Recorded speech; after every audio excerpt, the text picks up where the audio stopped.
KSAT 12, the Nightbeat starts right now. Food was passed found inside a Southside restaurant. We went inside to try to get answers, and tonight on Behind the Kitchen Door, we'll tell you what they have to say. But tonight we begin here. Are or will undocumented students be safe at school? It is a concerning question for so many parents since the Trump administration made schools and other former so-called safe places no longer off limits for federal agents. I sat down with SAISD's deputy superintendent to discuss what measures they're taking for children as they have an estimated 3,000 undocumented students. Has the district taken on additional training on how to handle a situation where federal agents might come to a campus, or if there was any type of ICE raid? We have provided our principals some guidance. We are bound by federal law that says that we are forbidden from sharing confidential student information unless they provide the right documentation. Don't overshare and only provide information you're legally required to due to court orders. That's what staff at SAISD schools have been advised to do if any outside law enforcement agency comes to a campus asking questions. Any law enforcement entity would have to abide by our protocols that we have in our buildings. They are not open campuses where anyone can come in and do anything. Patty Salzman is the deputy superintendent at SAISD. She told me if federal agents were to show up at a school, she and SAISD police would be contacted to address it, and that if valid documents, such as a subpoena asking for information, was provided, the district is required to, quote, make reasonable effort to notify a parent prior to complying. However, the district has seen a decline in students in class. It is hard for me to say whether the decline in enrollment is a result of the information they're hearing or whether it's the flu or COVID or the weather. But there has been a change, or at least something that you can say there has been a significant Yes, amount less. we know that there has been a decline in our attendance. Salzman adds during these uneasy times for many, they do have counselors to assist students. When children and families are scared and they don't come to school, the children have interrupted schooling. They don't get the education that they deserve and that they are constitutionally entitled to. Now, it is important to note that none of the video in that story of ICE or CBP agents was connected to any schools.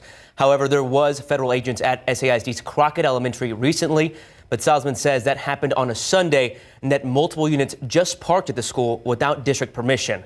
We also reached out to NEISD and NISD who sent us statements.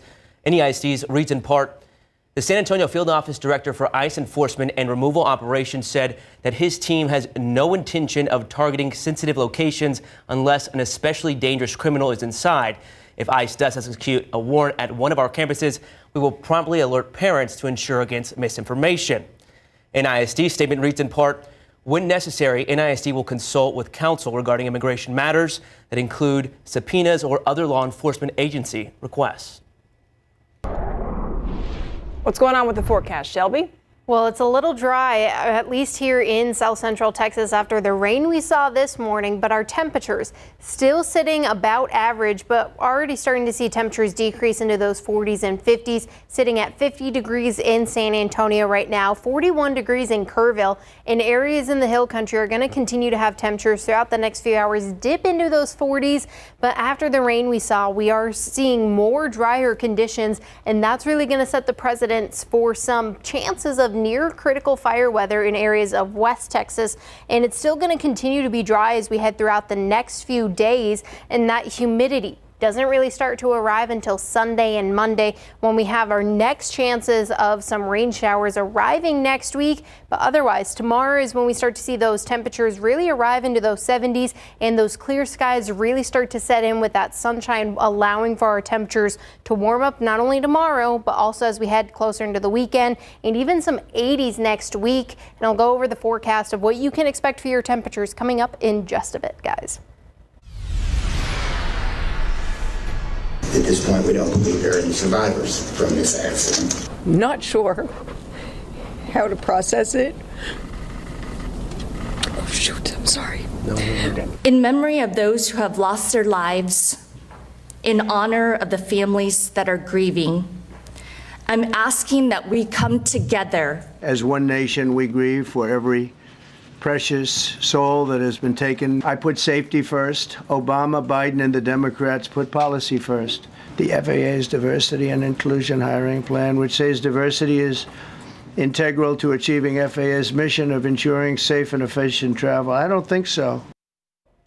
Mourning and finger pointing as the fallout continues tonight after that tragedy in Washington, D.C. 67 people killed as a result of a midair collision right next to Reagan National Airport last night.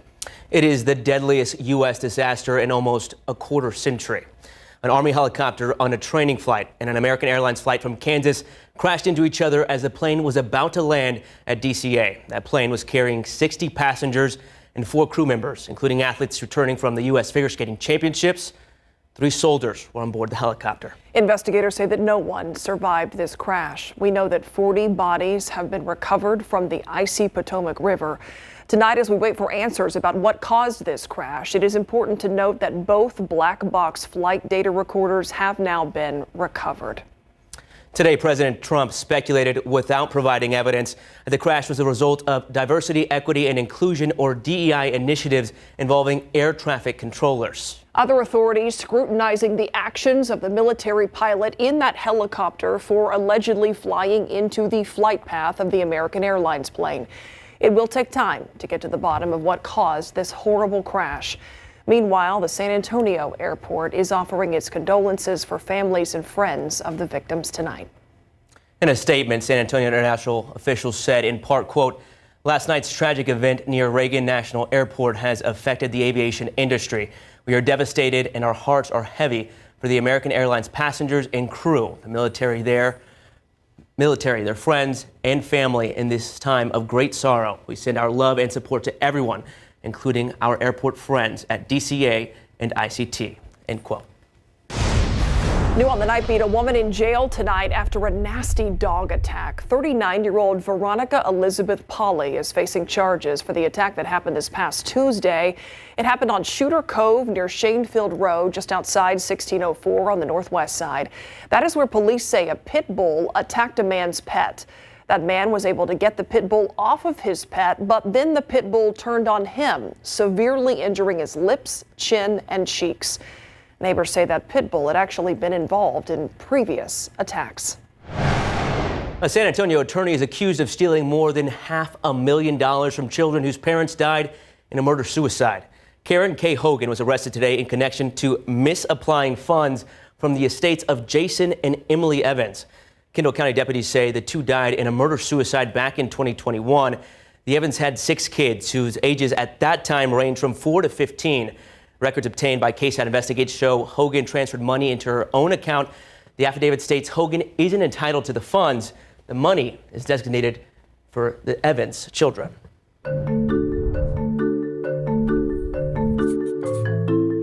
Tonight was our latest installment in our Know My Neighborhood series, and this month we featured Denver Heights. That's a neighborhood just east of downtown. And we were able to go through the history and soul of the neighborhood. One of the uniting factors in all of this, a church. Holy Redeemer Catholic Church is San Antonio's only remaining historically black Catholic church, and it's in the heart of Denver Heights. It's one of several churches there that hold hundreds of years of history. But Holy Redeemer has proven to be even more than a place of worship. Have a place where you could come to pray, to have a place where you could come to socialize, to have a place where your children were in school. That was major. Father Kevin Fowles has been the pastor of this parish for almost 2 decades. And in that time, he says he's seen the church become a melting pot congregation. An unwanted topping popped up on people's plates at some San Antonio restaurants. Metro Health found some disgusting violations. Our Daniela Ibarra takes us behind the kitchen door.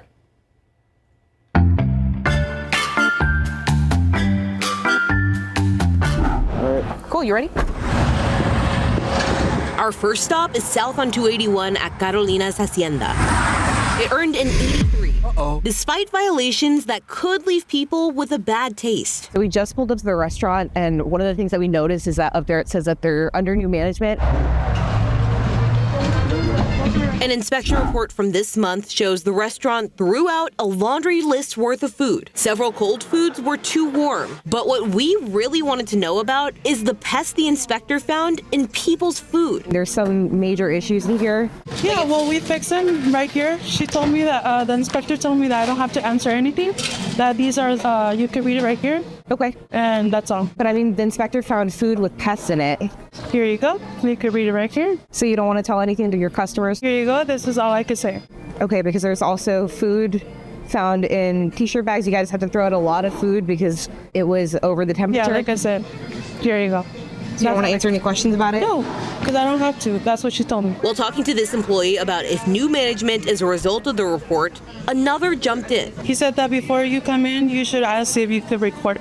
Okay, estamos haciendo preguntas de algo que es algo de salud. They said an inspector came out, but restaurant staff refused to say how they've made changes. After, we headed out to the northwest side and visited Little Woodrow's Brawn, which earned an 84. Metro Health ordered a reinspection after finding 10 violations inside, including live roaches. An inspector saw them crawling behind the cook line and throughout the kitchen. On the west side, Bertha's Mexican Kitchen at Martin and Navidad also had to get re-inspected after earning an 85. Inspectors checked out a storage area and found pest droppings. Some employees got caught not using gloves. That's what's behind the kitchen door. I'm Danielle Barr. Metro Health says that Carolina's Hacienda reopened after being forced to shut down for a few days after that initial inspection. And contrary to what that employee claims, Metro Health told us inspectors do not tell or discourage businesses from talking with media. To see more scores from earlier this month, head on over to KSAT.com. Biking in San Antonio could get easier. A new bike network plan passed today. What it covers, how much it could cost.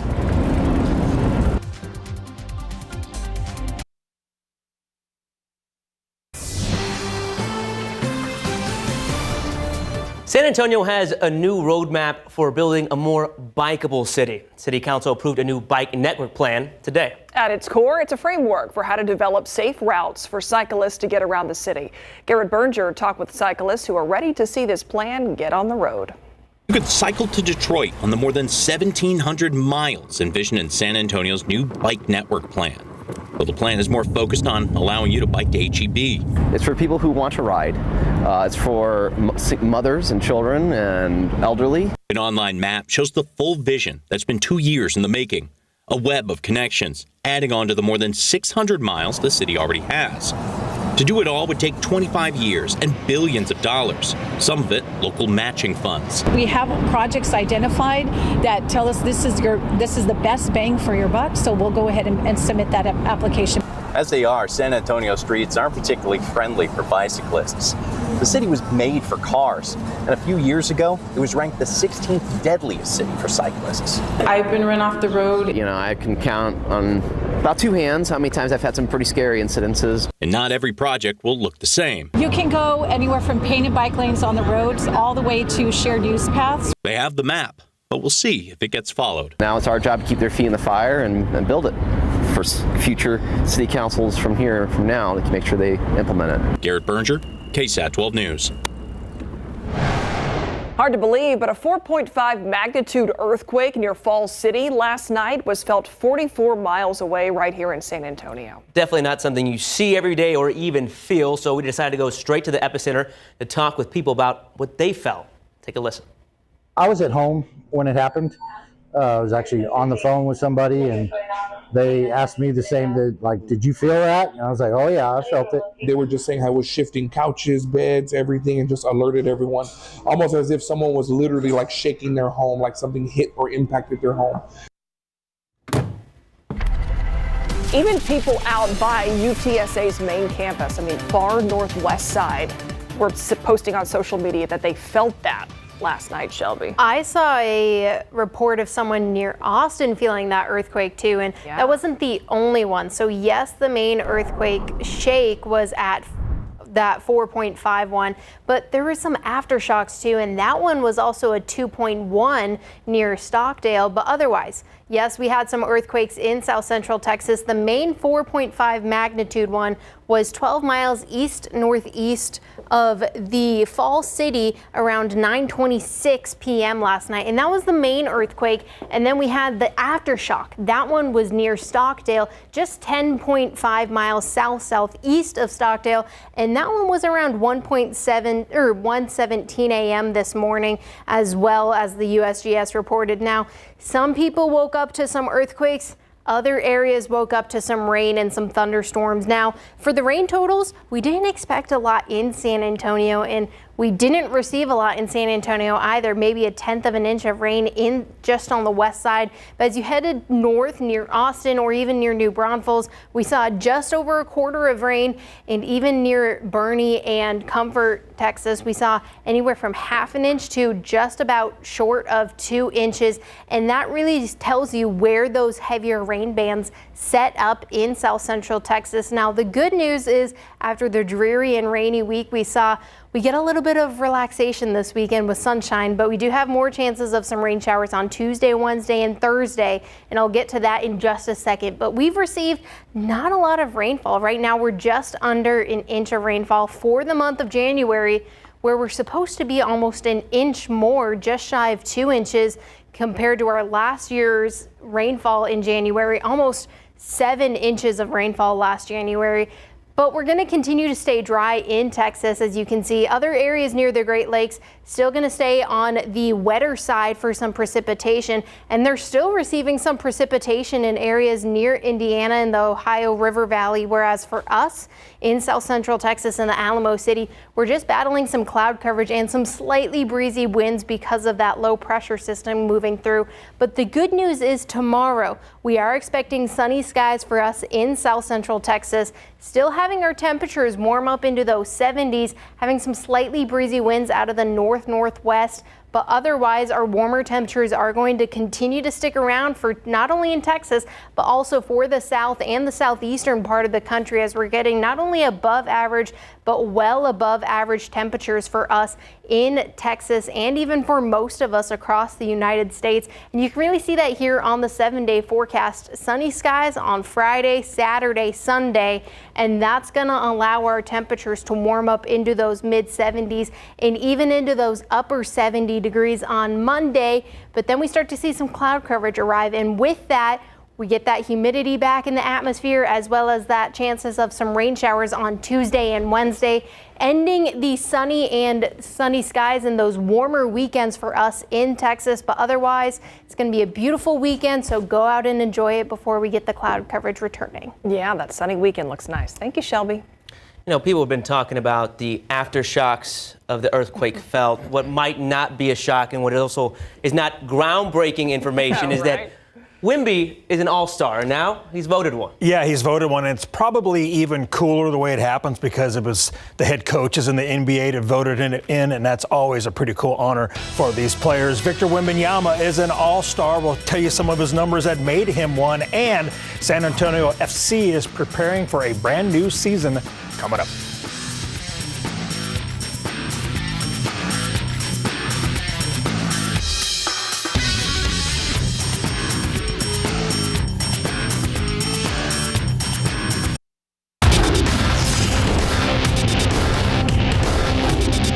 From the San Antonio Spurs, Victor Wembanyama, first-time All-Star. TNT's Ernie Johnson with the honor of announcing Victor Wembanyama as an All-Star in Big Board Sports.